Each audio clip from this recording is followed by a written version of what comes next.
So I wanted, before we get started, to let everyone know that I have a new podcast out, and it's called Meditations. If you like the Meditations segment of this current podcast, you'll like the Meditations podcast. It's nothing but 20 minutes of meditative sounds.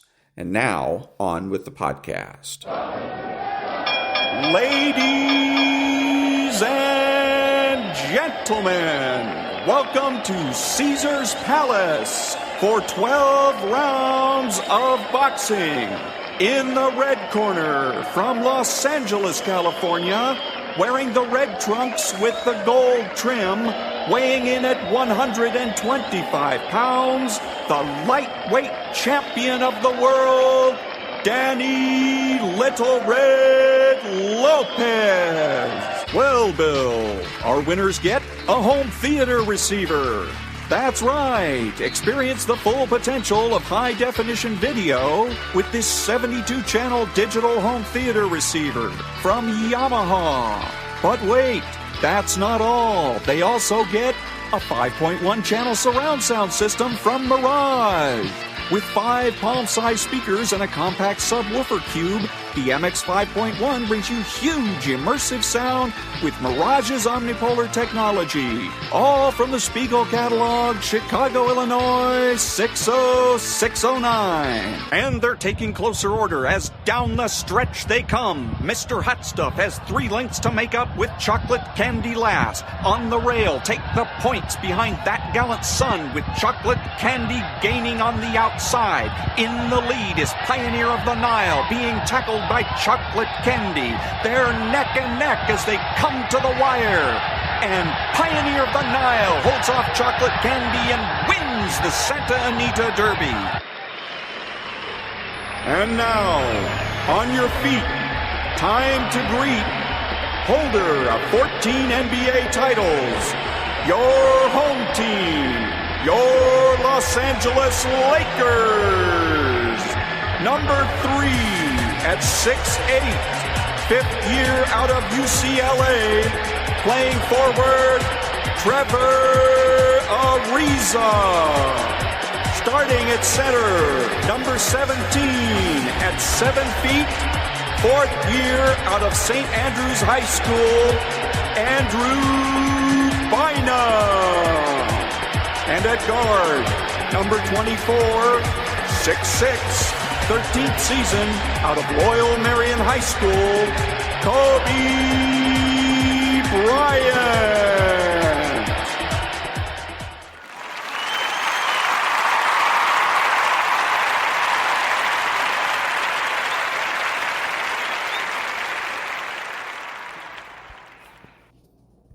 I like an old dirty bar with a good jukebox and Miller High Life. Yeah. Champagne. I like a bar before John Taffer rescues it. Or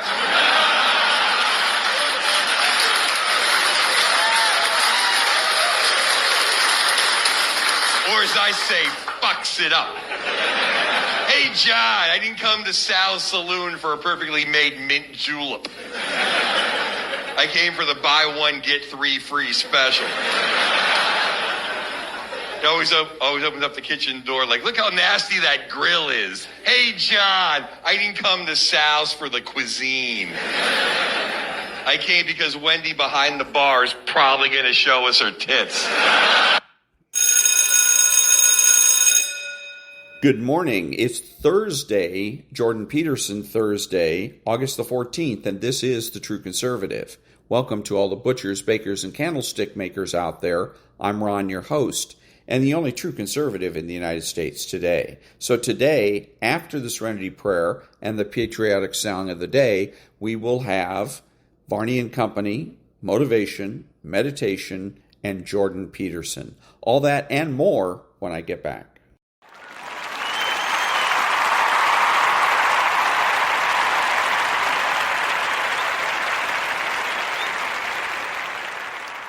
God, grant me the serenity to accept the things I should not change, the courage to change the things I should, and the wisdom to know the difference.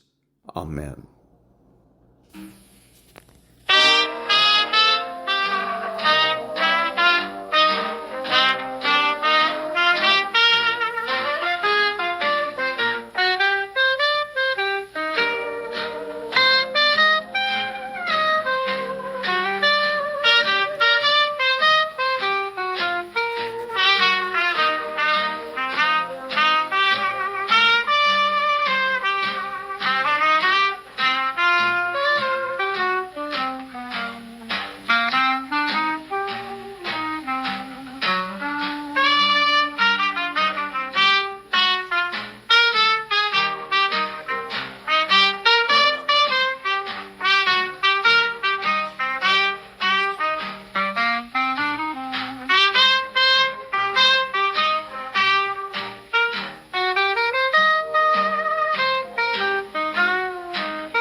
Thank you. And now we got Ashley in for Stu yet again.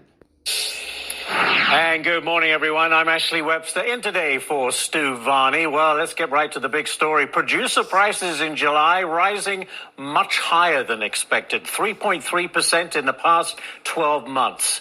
The markets were flat, but then they took a downward turn following that report. Let's take a look at the treasuries. Normally they would spike higher on news like that. The 10-year essentially flat, still at only 4.25%. What about the 2-year? That had turned slightly positive, but I'll call that flat, 3.72%. Let's take a look at Bitcoin. Bitcoin down $4,000 of $118,782. And oil was up ever so slightly, 44 cents at just over $63 a barrel. On the show today, President Trump warns of severe consequences if Russia does not stop the Ukraine war after that meeting with Putin tomorrow in Alaska. Trump, meantime, is slamming Democrats for criticizing his efforts to make D.C. safe, saying that they call him a dictator but end up getting mugged.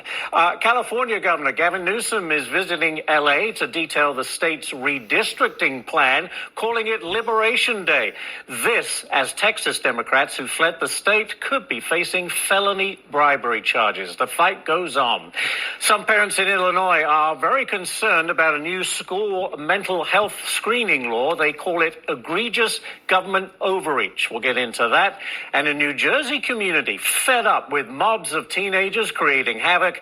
They have a new policy in place. It reads, kids commit the crime, parents do the time. Will that make a difference? It is August 14th, 2025. So maybe they should change the name of this. If Stewart's not going to show up for work, why call it Varney and Company? Nonprofit News Now. Back in a minute.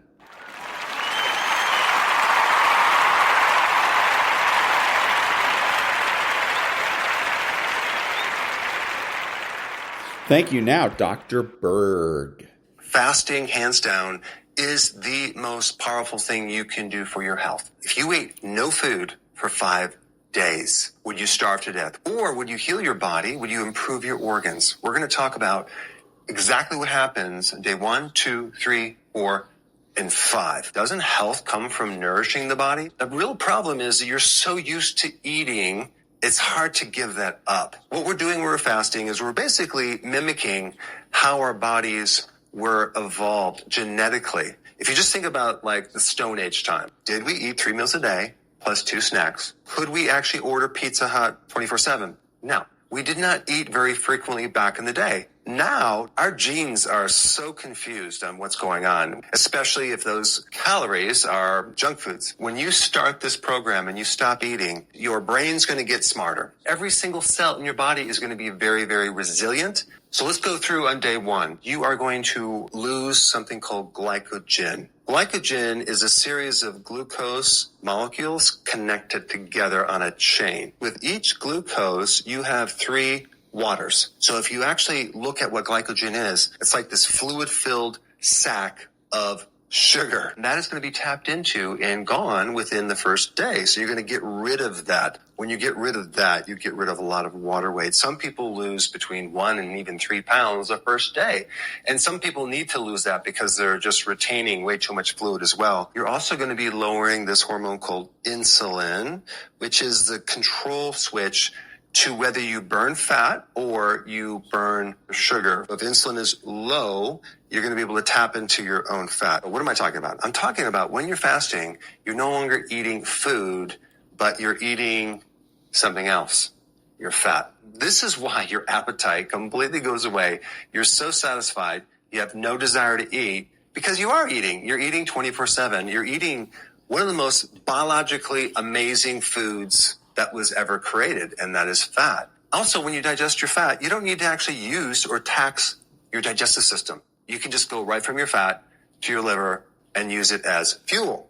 Because the body is sensing, okay, no food coming in, it's going to start turning off the switches to any type of growth. And it's going to start turning on the repair mechanisms in the body. Day 1, you're going into this, you stopped eating. I highly recommend you take sea salt, potassium, magnesium, calcium. These are electrolytes. Trace minerals are probably going to be important as well, and also some B vitamins, simply because a lot of these nutrients are not necessarily stored in the body for a long period of time. So if you're going into this and you haven't stored up a reserve and you become deficient, you can feel kind of some side effects like fatigue or muscle cramps or lightheadedness. But if you actually take these nutrients like I tell you, you won't have any problem at all. What can I drink on a fast? Well, you can do tea. I recommend naturally decaffeinated tea. I drink a lot of tea, but there's not a lot of calories in tea. So you can do tea, do a little coffee in the morning if you want. Just don't put any cream and definitely sugar in there or any type of artificial anything. Just drink it black. You can even do water with a little lemon. There's not a problem with that. There's not a lot of calories in lemon.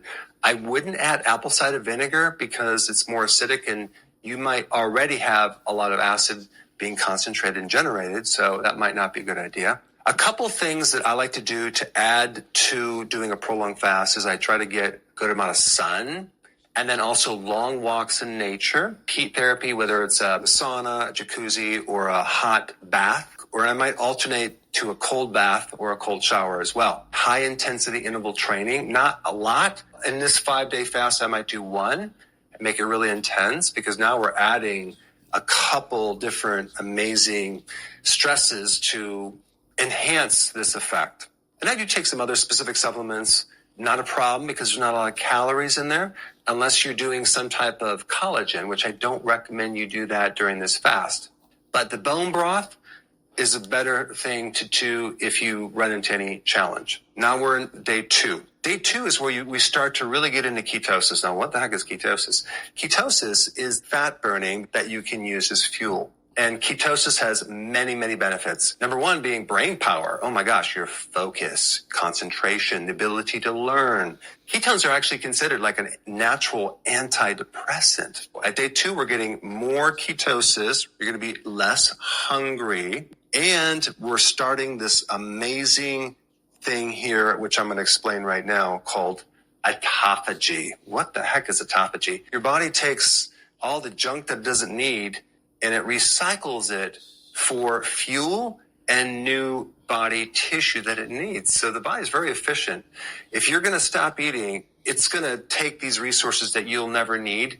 They're just there and they're just clogging everything up, and it's going to clean those out. These little tiny recycling factories right here, it's called the lysosome. And that factory allows you to take all the different damaged protein and it breaks it down, and then it spits out on the other side new raw material to make new cells. And that's called autophagy. This is why when you start doing fasting, it's kind of an anti-aging tool that you can use to actually get younger. Day 3, you're in deeper ketosis now. Now your brain is really, really happy. Your body's fuel right now is primarily ketones. Now, some people might tell you, oh, ketones are a backup fuel if you run out of glucose. That is so not true. Ketones are the primary fuel. And this is why if someone has been damaged by eating too much refined sugar, ketones can come in there and actually help heal them. But in day 3, we're getting this deeper ketosis. We're getting more brain power. We're getting better mood. You're going to feel kind of euphoric, kind of like really kind of happy and good. And that's because you're stimulating this thing called BDNF, brain-derived neurotrophic factor. What the heck is this? It helps support making new brain cells. It helps increase the capacity for learning and more cognitive power. When I'm on a day 3 fast and I'm doing these videos, like I have very little editing. I mean, it's just like I'm just right there all the time. Bam, bam, bam, bam, until I eat. And then it kind of clogs everything up in my thought pattern. BDNF can increase by 400% at day 3. Not in every single case. Sometimes it only increases by 40%. Then we have something called deep autophagy. I just want to explain this one more time because autophagy is the recycling of old damaged parts, but it's actually more than that. Mitochondria, the little energy factories of your cell. Most chronic disease comes from damage with your mitochondria. One of the types of autophagy is recycling damaged mitochondria. Cancer comes from damaged mitochondria. So right there, that's a plus point. Secondly, if you have any type of chronic illness, let's say it runs in your family, or maybe you have something brewing in the oven because it takes 15 to 20 years for some of these chronic diseases to manifest, guess what? Autophagy is going to start cleaning that up. Autophagy will also help clean up old intracellular, inside the cell, pathogens. Epstein-Barr virus, certain bacterial type stuff, fungus, mold, and that's in your cells. Autophagy is going to clean all that up. Think about what that will do for your immune system, and that's the next thing I want to talk about.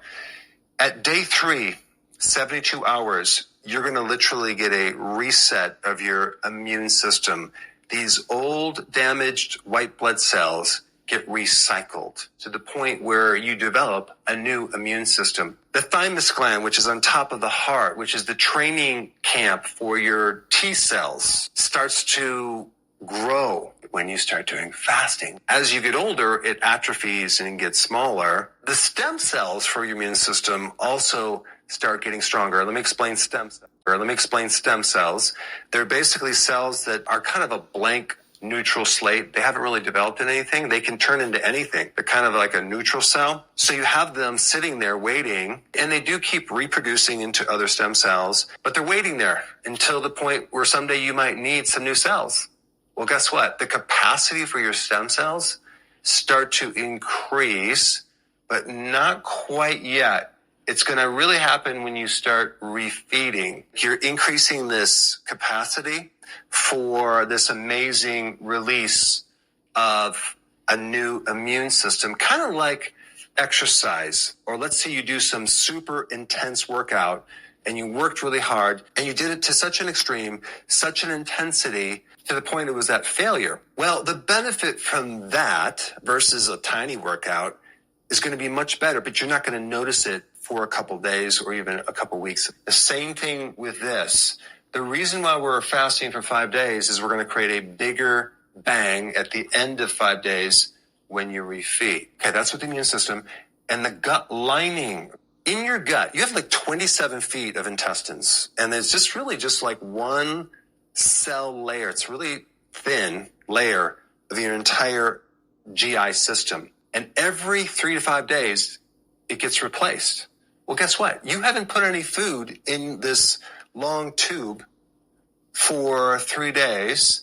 Think about what's happening. You are finally, for the first time probably in your life, cleaning out this system and finally a chance to really heal and regenerate without any food that's constantly causing your body to work. Not to mention the type of food that we eat is just like totally inflammatory, but we're not doing that with this fast. So we really get a chance to kind of rehab our gut lining. And then at day 3, you're really going to get this massive spike of growth hormone. Growth hormone protects you against muscle loss. This is why you're not going to shrivel up after 5 days. Growth hormone in a child helps you grow, but in an adult, it helps to keep you younger. Day 4, you have maximum fat burning, and your hunger is gone. You're not interested in food. You could care less. I mean, the question is, how could your appetite possibly be gone if you haven't eaten anything unless your body's being fed already? And that's what happens. You've just been eating your fat 24/7, but it's so efficient and it's keeping everything going. You just don't have any hunger. And you didn't have any hunger the 3rd day either. And maybe you had a little hunger the 2nd day. But the point is that the longer you do this, the more the hunger just completely goes away. There's another little thing I want to mention. If you're going through a lot of stress and something happens, that can activate cortisol and that can release a little sugar, and that can also cause you to be hungry. In that case, the quick solution is just to drink some bone broth, and man, that'll be enough to give you the amino acids to feel great. It can be a game changer for those people who are struggling periodically through this longer fast. And I do recommend that even for a longer fast too. What's really happening is our bodies are repairing, and also all sorts of genes are being triggered. Your body is trying to survive as long as possible. So all the longevity genes get kicked in there. All the genes for protection are heightened. Like this one right here. You start to build up your antioxidant networks. You can get antioxidants from food, but your body makes some as well. The other thing that happens with your microbes is your microbes start becoming more diverse because their genetics have evolved just like ours in soil, right? I mean, you go through winter, you go through droughts. Those microbes have to survive. A very similar situation with our bodies. Our bodies will start to cope and become way more efficient with fuel and recycling resources if we don't feed it. The other thing too, our hormone system becomes more sensitive, so now it works better. I will say the genes for sex hormones, even your menstrual cycle, that might go away during a long fast just because your body's like, okay, we better not reproduce. We better turn off that system. It'll kick back on once you start eating, but also the thyroid too. You might find the thyroid hormones kind of go a little lower. That's not a dysfunction. That's just adapting to not eating. Of course, on day 4, your autophagy is like on fire. And your cells are going after precancerous cells, microbes, damaged tissue, plaquing in your brain, starts cleaning it up. Your inflammation just drops way, way, way down. All sorts of things start improving because you're in this deep autophagy. Now we got to day 5.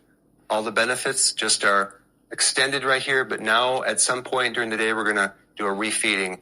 Very important. You don't want to just eat a big meal because your entire digestive system has been asleep for a while and you want to slowly kind of kick it in there. You would want to have maybe 1/4 of the amount of calories you would normally eat. An egg with a little sauerkraut. Wait for a couple of hours. Maybe have a little soup, a little avocado. Wait for a couple hours. Some berries, a few nuts. That type of thing. And don't introduce a full meal for a couple days later. So you want to slowly get into this because if you overload your digestive system, you're going to feel very nauseous and kind of sick to your stomach. And what's really important is not to consume sugar or carbohydrates at this point, but bone broth is really good to consume because you have something that's really easy to process. You have these amino acids and there's vitamins and minerals. What's going to happen when you refeed at this point, you're going to get a massive rebuild. And this is why it's so important to put in quality food. Grass-fed, grass-finished beef or lamb, pasture-raised organic eggs, things like that. High-quality organic food if you can afford that. And the on switch now is for grow. After this 5 days, boy, your skin, your muscles, your joints, your brain is all going to be that much better. And like I said in the beginning of this presentation, there are genes that are going to be turned on that would never be turned on if you didn't do this. And these genes are protective genes against DNA damage, protection now of your mitochondria, you get protection of your neurons. But if you never fast, you never get a chance to turn on these genes. And that was Dr. Berg. What happens if you don't eat for 5 days? Back in a minute.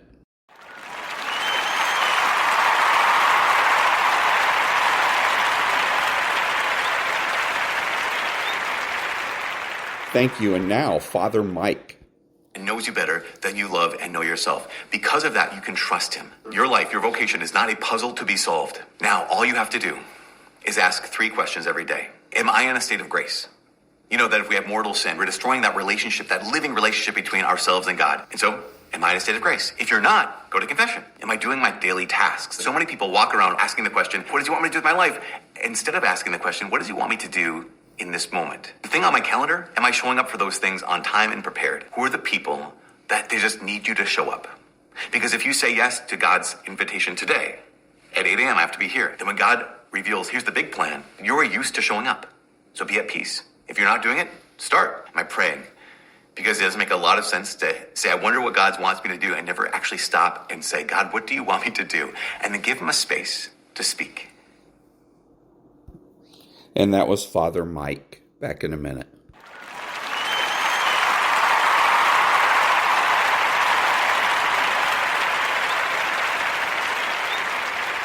Thank you. Now, a little bit of motivation. The biggest enemy you'll ever have to fight against is yourself. You want to change your life? You want to save more money? You want to get in shape? What's the thing that holds you back from doing any of those? It's you. You get in your own way every single fucking time. You gotta get to a point where you're tired of losing. You gotta decide you're not gonna be a fucking loser anymore. You're gonna be a winner. Stop letting yourself down. Stop breaking all these promises you make to yourself about how you're really gonna do it this time. This is the last time I give in to that addiction. If you don't truly mean it, don't bother saying it. But if you truly do want to change, you've got to decide wholeheartedly that I will not deviate from the plan. I will stick to it no matter what happens. I will execute every day of my life on that goal, on that vision, as if my life depends on it. Stop taking your life so casually. You've got to get serious about making the changes you want to see. Don't leave room in your life for laziness. Don't leave room for slacking off. Don't leave room for sickness. Don't leave room for excuses. Don't leave room for just this one time. No. You've got to have the mindset of a motherfucking machine. And that machine cares about one thing and one thing only, executing on the goal. If it doesn't support your goals, you cut it out of your life. If you know it will help you achieve the vision, you double down on it. Disciplining your mind every single day is what leads to success. Discipline is what breaks through all the infinite excuses and reasons you come up with on why you can't do it. The more you do those hard tasks you gotta do, facing those hard things and destroying them, executing on the mission, your daily life will get better and better. You have to reach a point where you don't let your bullshit feelings control the outcomes. You get it done whether you want to do the work or not. You don't have time to be in your feelings. The weights won't lift themselves. The work won't complete itself. The books won't study themselves. You have to do it, and you have to do it now. And while you're sitting there thinking, hesitating, debating in your head whether you should go do it or not, you're falling behind. What's new with Google Ads? Google AI powers campaigns that work for you. Get your... And that was a little bit of motivation. Back in a minute.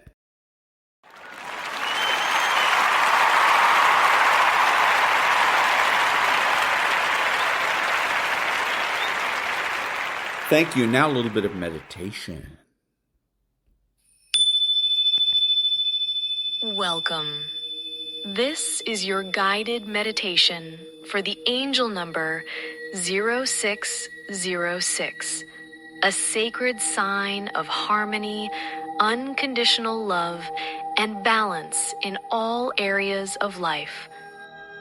The meaning of 0606 angel number is a reminder that your spiritual and material worlds are connected, that love is the foundation of your journey, and that you are supported in finding perfect harmony.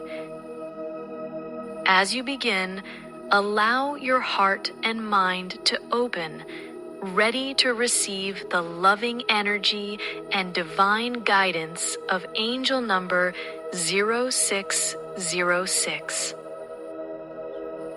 Find a comfortable position. Gently close your eyes. Take a slow, deep breath in and exhale fully. Feel your body begin to soften. With each inhale, you breathe in calm.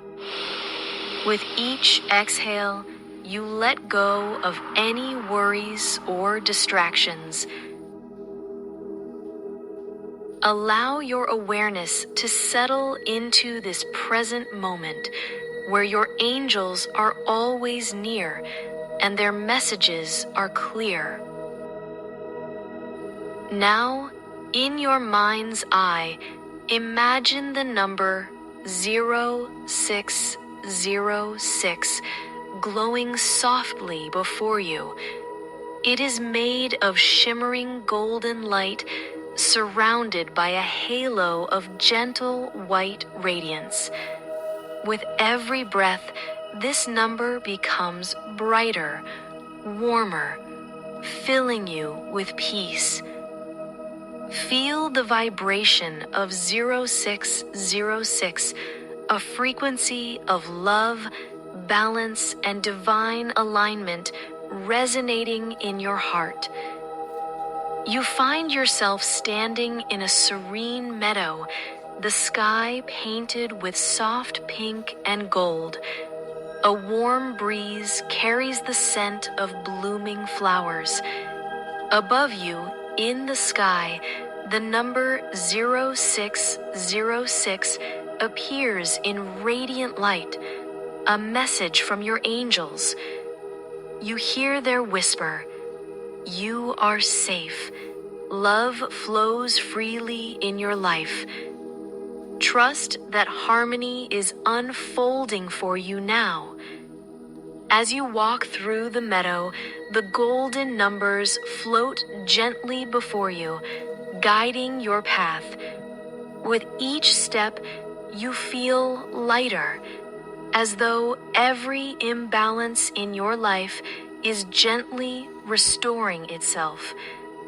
You are in perfect flow, connected to the universe, supported by love, embraced by peace.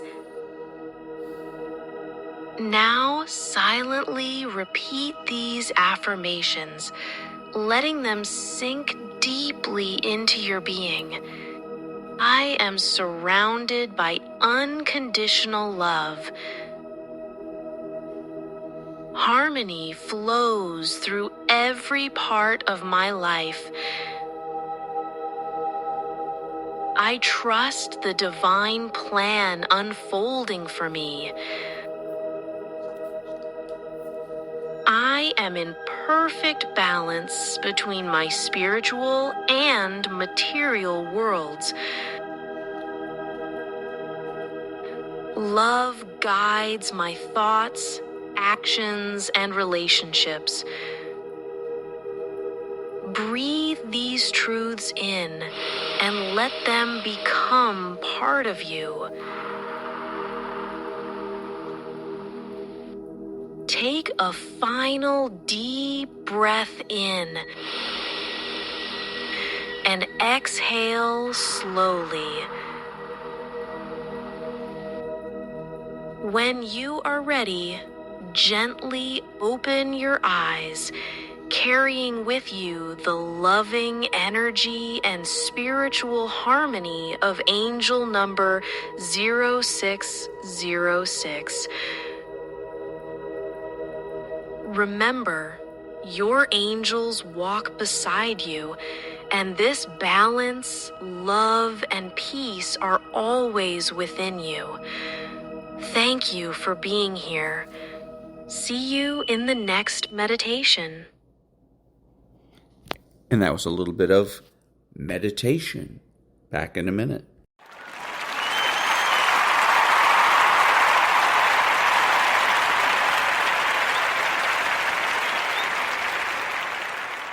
Thank you. And now, Hicock 45. If you're a shooter, you've been collecting firearms for very long, you have the same story we all have. There will be a firearm you can talk about that you have traded or sold, the one you let get away that you regret. Here's one I let get away a long time ago, and I'm just going to start out shooting it because now I got it back. 45 Colt. Yes. Why did I ever let it go? Click. Yep, Ruger Blackhawk, old action, 45 Colt. My first ever center fire firearm of any kind I ever owned, yeah. Okay. Purchased it in 72. Been 72. And I let it get away. Such a fine firearm. Well, I finally replaced it. And you all know that if you follow the channel. A few years ago, I found one exactly like it, even the same vintage, made in there. And that was Hicock 45. Back in a minute.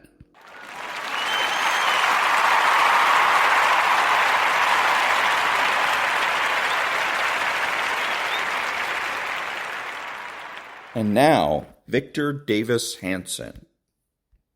In the greatest counter-revolution in some 90 years, we have not seen any president try to radically change the political calculus and the nature of government since FDR did it during the New Deal. Donald Trump is winning on all of these social and cultural issues. People are angry about this counter-revolution for two reasons. It's succeeding, and it's succeeding beyond anybody's wild expectation because it's working. There's another reason why they're angry. We're going to see in the next year a frenzy, a frantic, almost out-of-mind reaction from the left. Brace yourself. We're looking at the resistance coming up to the counter-revolution, and it's going to be fierce and unhinged.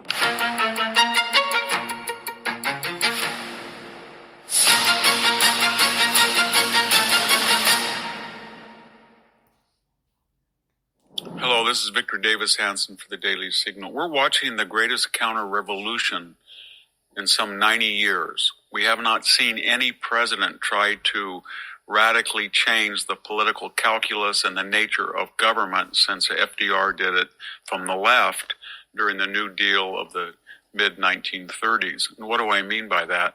Donald Trump closed the border. Nobody thought he could. He closed it. He has now deported over 100,000 criminal illegal aliens, and 1 million have self-deported of all statuses who were here illegally. He's basically declared war on DEI, and he's winning that argument. He has barred biological males from competing in women's sports. He has full public support for doing that, and he's making enormous inroads.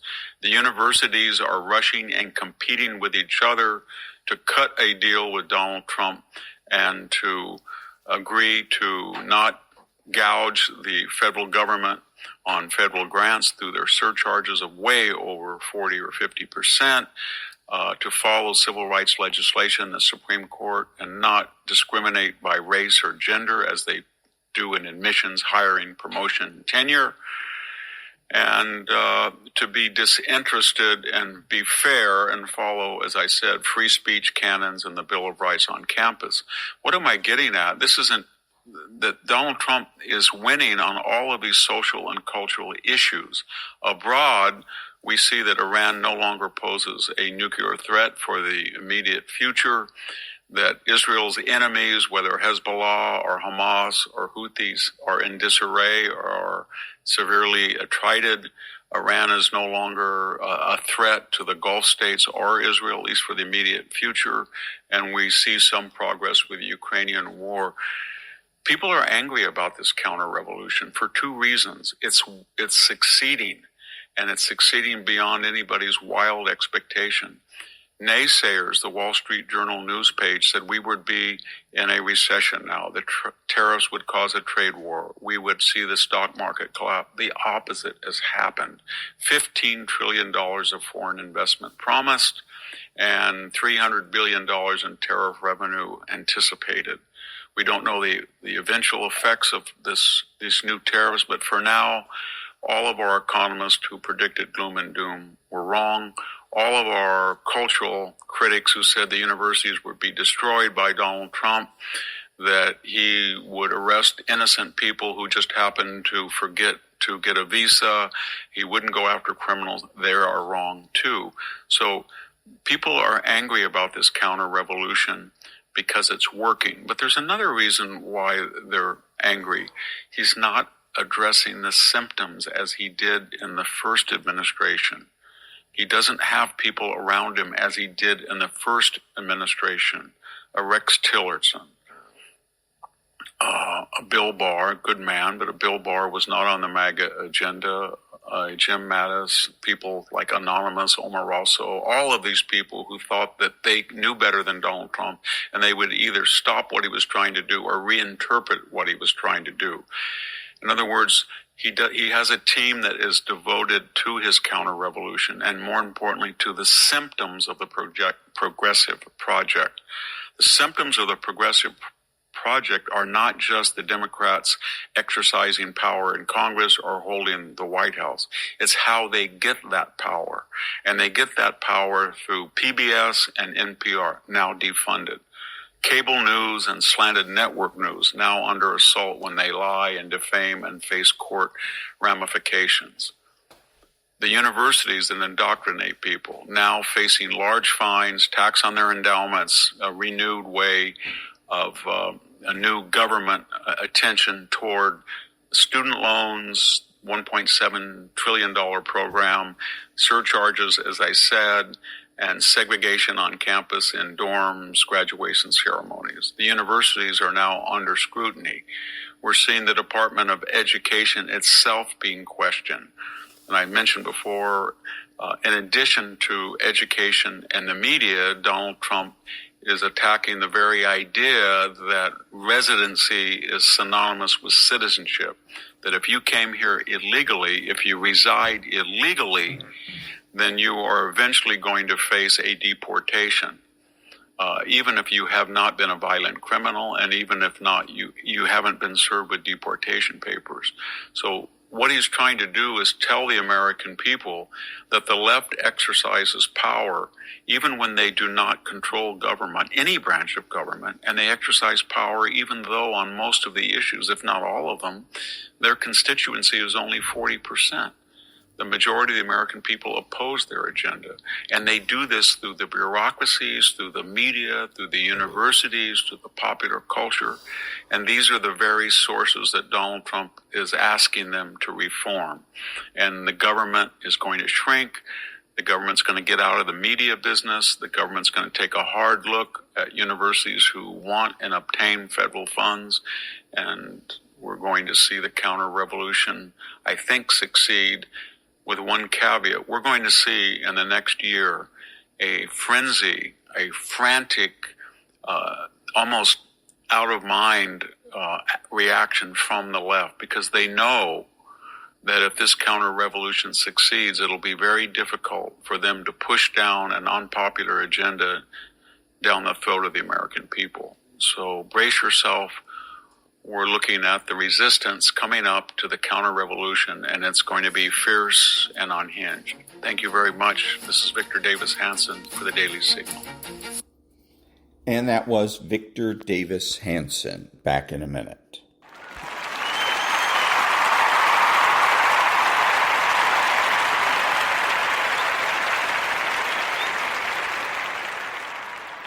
Thank you. And now, what does the phrase, "if you're explaining you're losing," mean in debates?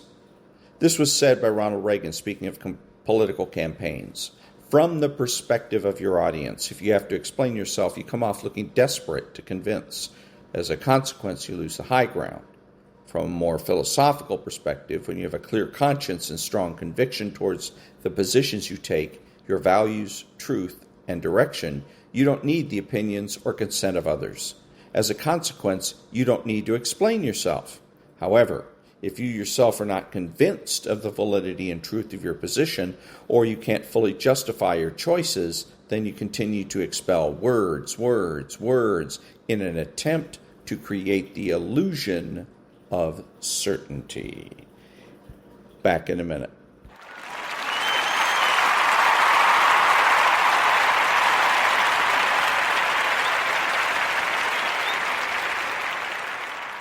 Thank you. And now a quick political advertisement. America is back, thanks to President Trump and leader John Thune's working family tax cuts. No tax on tips or overtime. Real relief for every American up early and home late. And they protected Medicaid for Americans, not illegals. Senate Republicans got President Trump's conservative agenda done. Securing the border, finishing the wall, bringing manufacturing jobs back home, making America great again. Thank leader John Thune and Senate Republicans for delivering President Trump's agenda. So I like this because this is exactly what I've been talking about, which is if I'm going to make a donation to the party or to an individual, I'm going to be making those donations based on performance.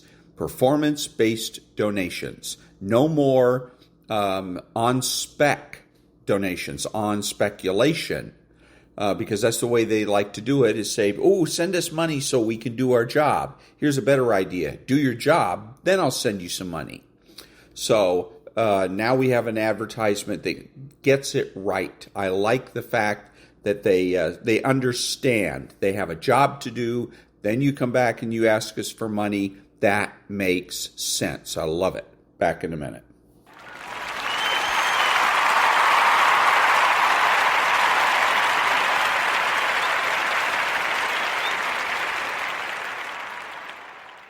Thank you. Now the preamble to the Declaration of Independence.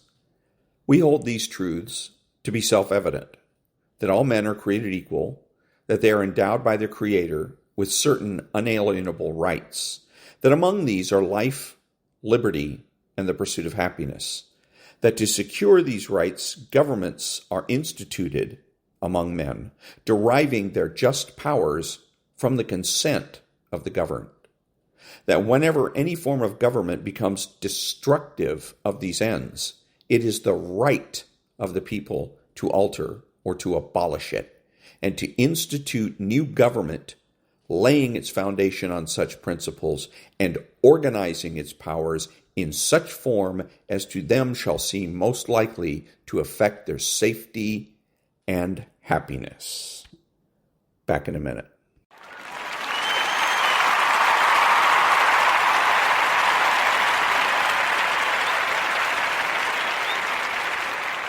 Thank you. And now, Jordan Peterson.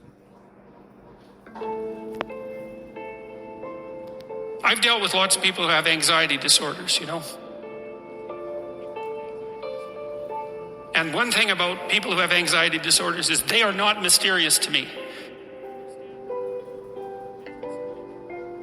It's no problem for me to understand why people have anxiety disorders, or why they're depressed, or why they have substance use problems. The mystery to me is always why people don't have all of those things at once, because everybody has a reason to be anxious. In fact, we have the ultimate reason to be anxious because we know that we're vulnerable and we know that we're going to die. And how you cannot be anxious under those circumstances is a great mystery. It's a massive mystery. And the same thing applies with regards to depression. And then the same thing applies to some degree with regards to drug and alcohol abuse. As I said last week, there's plenty of reasons to drown your consciousness in alcohol. That's for sure. We could refer to the aforementioned anxiety and depression, not least. And the sorts of drugs that people are prone to take are chemicals that take the affective edge off the tragedy of life. So back to the issue of fear. Abraham is self-conscious, that's what this commentary says, but the thing is he moves forward despite that. He's self-conscious and he knows the danger, but he moves forward despite that. And that's actually the appropriate response in the face of actual non-naive understanding of what constitutes life. Like if you're naive and you move forward, it's like, well, what the hell do you know? There's no courage in naivety because you don't know what there is to stop you. You don't know what dangers you might apprehend, but to be aware of what it is that your problem is. So to be alert existentially, let's say, or to be fully self-conscious means that you're perfectly aware of your limitations and how you might be hurt. And then to make the decision to move forward into the unknown and the land of the stranger. Anyways, I would say that's one of the secrets to a good life. And I can say that really without fear of contradiction, I would say, because the clinical literature on this is very, very, very clear. What you do with people who are afraid and to some degree depressed, but certainly anxious, is you lay out what they're anxious about, first of all, in detail. What is it that you're afraid of? What might happen? And then you decompose it into small problems, hypothetically manageable problems. And then you have the person expose themselves to the thing that they're afraid of. And what happens isn't that they get less afraid. That isn't what the clinical literature indicates exactly. What happens instead is they get braver. And that's not the same thing, right? Because if you get less afraid, it's like, well, the world isn't as dangerous as I thought it was, silly me. If you get braver, that's not what happens. What happens is, the damn world's just as dangerous as I thought, or maybe it's even more dangerous than I thought, but it turns out that there's something in me that responds to taking that on as a voluntary challenge and grows and thrives as a consequence. And there's no doubt about this. Even the psychophysiological findings are quite clear. If you impose a stressor on two groups of people, and on one group the stressor is imposed involuntarily, and on the other group the stressor is picked up voluntarily, the people who pick up the stressor voluntarily use a whole different psychophysiological system to deal with it. They use the system that's associated with approach and challenge, and not the system that's associated with defensive aggression and withdrawal. And the system that is associated with challenge is much more associated with positive emotion and much less associated with negative emotion. It's also much less hard on you because the defensive posturing system, the prey animal system, man, when that thing kicks in, it's all systems are go for you, you know. The pedal's pushed down to the metal and the brakes are on. You're using future resources that you could be storing for future time right now in the present to ready yourself for emergency. So there's nothing simple or trivial at all about the idea of being called to move forthrightly forward into the strange and the unknown. And there's a real adventure that's associated with that, right? So that's an exciting thing, which is part of the reason why people travel. And then also to see yourself as the sort of creature that can do that, is willing to do that on a habitual basis, is also the right kind of tonic for, I hate this word, for your self-esteem. You know, because the self-esteem has nothing to do with feeling good about yourself. As I already mentioned, there isn't necessarily a reason why a priori you should just feel good about yourself. But if you can view yourself acting in a courageous and forthright manner and encountering the world and trying to improve your lot and taking risks, you know, in a non-naive way, well, then you have something that you can comfort yourself with at night when you're wondering what the whole damn point is of your futile and miserable life. And that's necessary because it's often the case that you wake up at 4 a.m, or at least sometimes the case that you wake up at 4 a.m. when things haven't been going that well and wonder just what the hell the point is of your futile and miserable life. You have to have something real to set against that. It can't be just rationalizations about how, you know, you're a valuable person among others, even though that's true. That's not good enough.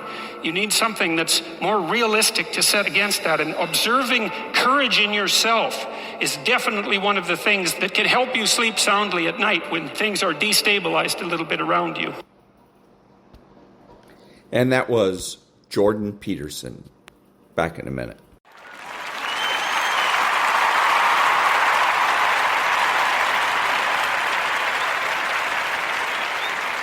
Thank you. And now from a book that's called Good Inside. What's the opposite of understanding? For this argument's sake, it's convincing. Convincing is the attempt to prove a singular reality, to prove that only one thing is true. Convincing is an attempt to be right, and as a result make the other person wrong. It rests on the assumption that there's only one correct viewpoint. And then my question is this supposed to be convincing? Further, convincing has one goal in mind, being right. And here's the unfortunate consequence of being right. The other person feels unseen and unheard, at which point most people become infuriated and combative, because it feels as if the other person does not accept your realness or worth. Feeling unseen and unheard makes connection impossible. Understanding two things are true and convincing one thing is true are diametrically opposed ways of approaching other people, so a powerful first step in any interaction is to notice which mode you're in. When you're in one thing is true mode, you're judgmental of and reactive to someone else's experience because it feels like an assault on your own truth.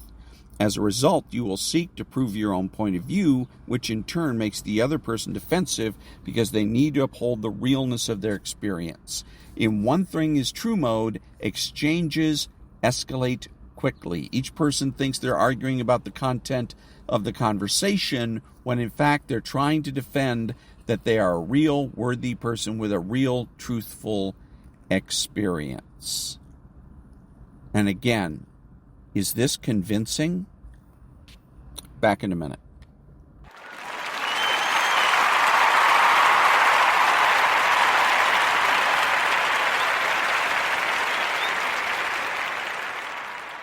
Thank you. This is Ron, your host, the only true conservative in the United States today, bidding adios to all the butchers, bakers, and candlestick makers out there, and reminding you that greed is not conservative.